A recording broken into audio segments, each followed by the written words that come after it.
Hello বন্ধুরা, আজকের এই চার্ট নাইনের একটা নতুন ভিডিওতে আপনাদের ওয়েলকাম।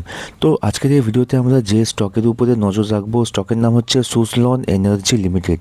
ভিডিওটা শুরু করার আগে প্রথমেই বলে দিই, এই ভিডিওটা শুধুমাত্র ইনফরমেশন এবং এডুকেশনাল পারপাসে বানানো।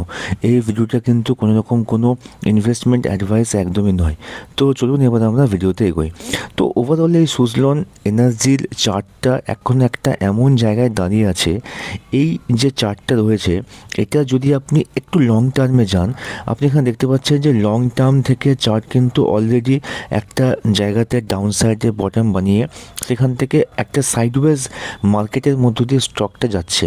তো যে জায়গাতে এখন স্টকটা ট্রেড করছে সেটা হচ্ছে 47.67 রুপিস এবং একদিনে স্টকটা 0.48% মতো রিটার্ন দিয়েছে।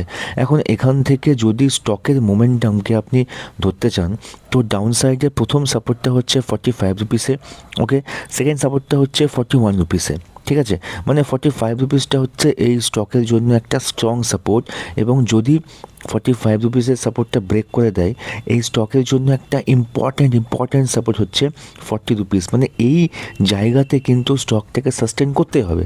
এর থেকে নিচে যদি নেমে যায় তাহলে কিন্তু স্টকের উপরে একটু চাপ পড়তে পারে, ঠিক আছে। এবং উপরের সাইডে স্টকের প্রথম যে টার্গেট, উপরের স্টকের প্রথম টার্গেটটা হচ্ছে 50 রুপিস এবং সেকেন্ড টার্গেটটা, বা টার্গেট বলতে পারেন, সেকেন্ড যে রেজিস্ট্যান্সটা হচ্ছে 53 রুপিসের মতো। তো 50 রুপিসটা হচ্ছে প্রথম রেজিস্ট্যান্স এবং 53 রুপিসটা হচ্ছে সেকেন্ড রেজিস্ট্যান্সটা হচ্ছে উপরের সাইডে, ওকে।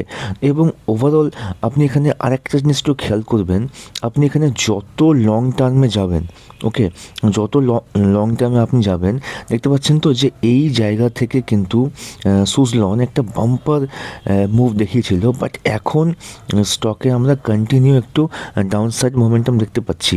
স্পেশালি যদি আপনি এখানে এর যে প্যাটার্নটা একটু খেয়াল করেন, এইখানে কিন্তু একটা এম প্যাটার্ন তৈরি হয়েছে যেটা নেকলাইনটা ব্রেক হয়েছে, এইখানেও একটা এম প্যাটার্ন তৈরি হয়েছিল, নেকলাইনটা ব্রেক হয়েছে, এইখানেও একটা এম প্যাটার্ন তৈরি হয়েছে, নেকলাইনটা ব্রেক হয়েছে, এবং এইখানেও কিন্তু একটা এম প্যাটার্ন তৈরি হয়ে শর্ট টার্মে নেকলাইনটা ব্রেক হয়েছে। মানে স্টকটা কন্টিনিউ এম প্যাটার্ন তৈরি করে নেকলাইনকে ব্রেক করতে করতে নামছে। তো সেই জন্য বললাম যে 40 রুপিস এই জায়গাটা যেটা আছে, মার্ক করে রাখুন, এই জায়গাটা হচ্ছে স্টকের জন্য একটা ইম্পর্ট্যান্ট সাপোর্ট। এটা ব্রেক করলে স্টকে একটু চাপ পড়বে। তো আপনারা অবশ্যই সুজলন এনার্জির লিমিটেড স্টকের চার্টকে একটু ভালো করে ওয়াচ করবেন এবং একটু স্টাডি করবেন, ওকে। সো বন্ধুরা, আজকের এই ভিডিওটি এই পর্যন্তই। ভিডিওটি কীরকম লাগলো বলবেন। যদি ভিডিওটা আপনার কাছে ইনফরমেটিভ মনে হয়, অবশ্যই চার্ট নাইনের ইউটিউব চ্যানেলকে সাবস্ক্রাইব করতে একদম ভুলবেন না। Thank you so much.